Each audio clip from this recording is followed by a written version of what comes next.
regulácia stresu, že dáš si víno a máš sa lepšie. To je zaplatávanie nejakých následkov, nie je to riešené príčiny, skôr je to zhoršovanie tej príčiny, prečo sa ľudia majú zle psychicky, čiže ten alkohol nemá podľa mňa miesto v ničom z hľadiska zdravia. Ja nehovorím, že keď niekto proste si to povie, že ale my to máme teraz s manželkou tak a my sa toho nevzdáme, tak poviem, že OK, nezdajte sa tohto,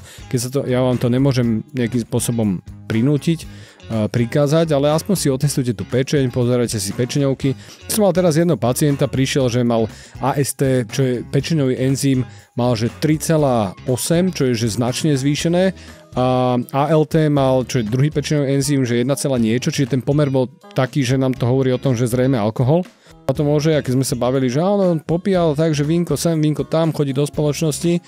a potom sme ho poslali na sonografiu ku našim lekárom na poliklinike a zistili sme, že má tak hranične zväčšenú pečeň